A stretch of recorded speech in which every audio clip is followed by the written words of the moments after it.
Você fez a sua prova de um domingo e tá aí, né, com aquelas dúvidas sobre as questões que você respondeu. Olha, eu trouxe aqui para vocês hoje algumas questões que já vão ajudar a minimizar esse problema até o gabarito sair. Então a gente vai começar com essa questão que vocês estão vendo, que diz o seguinte: ao atender um adolescente, um psicólogo vem a saber que a paciente vem sofrendo sucessivos maus tratos, alertando-a de que comunicará às autoridades, né, o fato à autoridade competente. A paciente lhe diz que só relatou os fatos porque ele lhe havia assegurado o sigilo.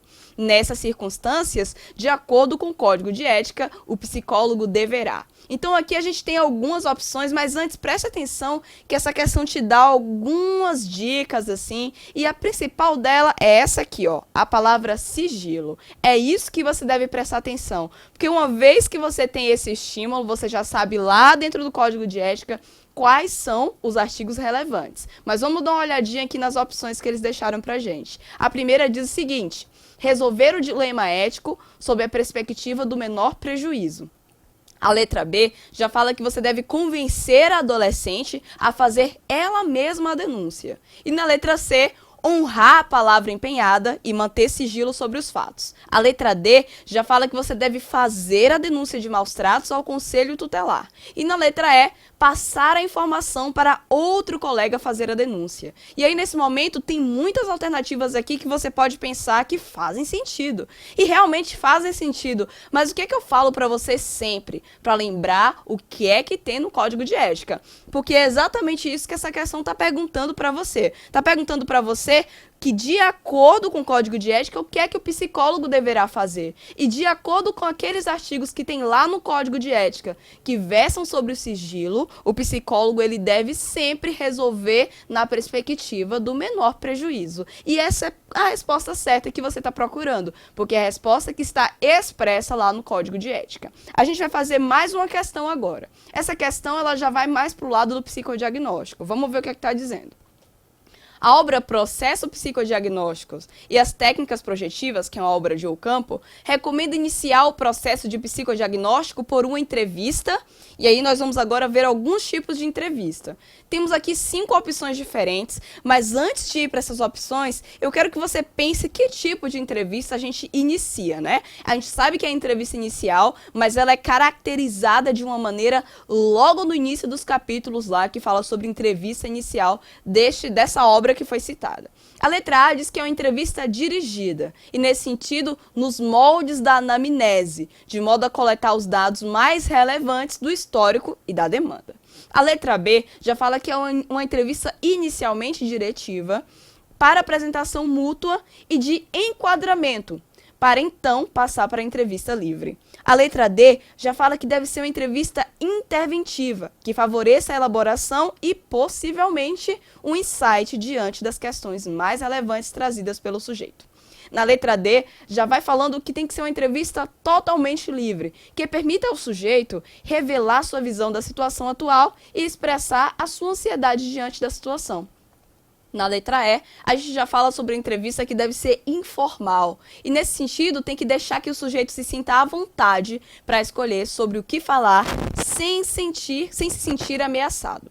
Então eu vou pedir para você lembrar um pouco. Se você não lembra agora, por favor, abre até o livro que você tem de Ocampo. E veja logo no início do capítulo que fala sobre entrevista inicial. Você vai ver que os autores descrevem que essa primeira entrevista, ela deve ser uma entrevista semi-dirigida, no sentido de que o paciente ele tem liberdade para falar, mas ao mesmo tempo ele é dirigido pelo entrevistador, nesse caso é o psicólogo. E aí o que é importante você ver é que nesse momento é que há a apresentação mútua e o enquadramento, que a gente já viu o que é o enquadramento nas aulas, né? O enquadramento ele vai justamente permitir que se prepare um setting para que então você pode passar para a entrevista livre. E isso está expresso claramente na letra B, que é a resposta certa para essa questão. A gente vai fazer aqui mais uma questão para você ficar fera e corrigir lá a prova que você fez.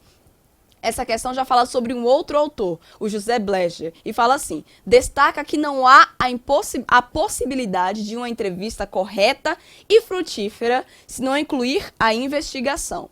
Para proceder à investigação, é essencial que o psicólogo Aqui a gente vai ver que tem algumas opções, mas no enunciado ele já diz que a gente está falando de uma investigação. Quando você faz um processo investigativo, o que é que você faz? Você faz hipóteses, não é isso? Então, claramente, você já pode se direcionar à alternativa que vai mais te levar para essa resposta. Mas vamos ver todas aqui para a gente comentar.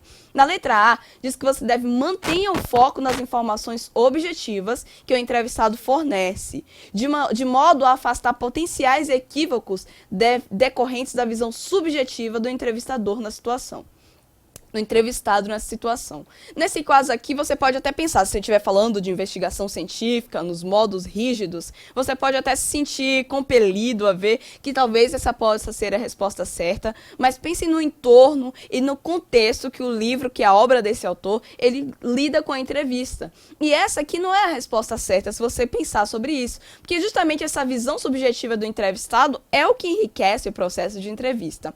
Na letra B, diz assim, ó, prepare antecipadamente o que deverá ser investigado, com base em uma teoria psicológica que oriente os dados que se pretende coletar. Então aqui é como se você já tivesse antes mesmo de você começar o processo de entrevista, já ter algumas espécies de hipóteses estabelecidas, né? Na letra C diz que use a atenção flutuante na interação com o entrevistado, de modo a dar um sentido geral ao que o entrevistado diz e pedir para que preencha eventuais lacunas identificadas em seu relato. E aqui faz sentido até. Isso aqui faz sentido, mas se você pensar e entender bem o que é que o autor diz, isso aqui não se encontra na obra do autor ligado à ideia de investigação. Então vamos ver aqui a letra D. Formule hipóteses enquanto observa o entrevistado e com ele interage.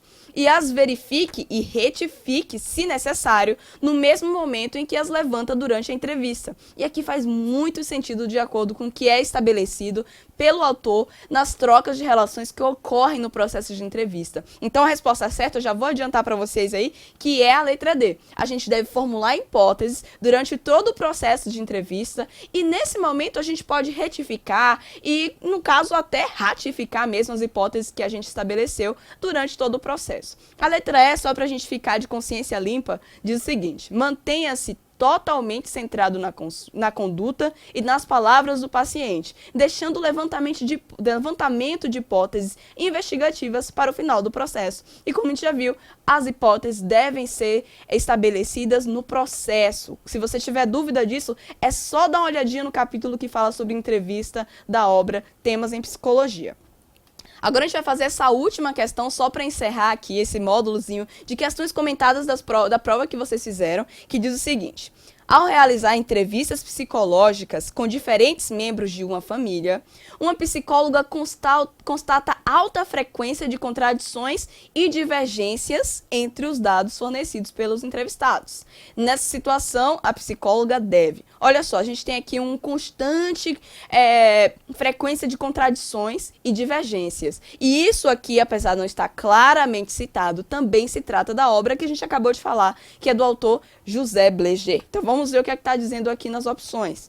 Na letra A, diz para a gente concluir que as divergências observadas devem-se a um pacto velado de ocultamento da verdade entre os membros da família. Então aqui nessa letra A diz meio que como se fosse uma conspiração entre os membros da família para que você não necessariamente revelasse a verdade. Na letra B diz que deve eleger o membro mais qualificado para dar as informações relevantes para o caso e basear suas conclusões nessas informações. Então aqui é como se apenas um dos membros da família tivesse qualificado bastante para falar sobre aquela realidade, e a gente já sabe que isso não faz sentido, né? Todos os membros da família são qualificados a falar sobre a realidade que eles interpretam. Inclusive, é o que vai enriquecer as informações, mesmo que sejam conflitantes. A gente vai ver mais um pouquinho nas opções.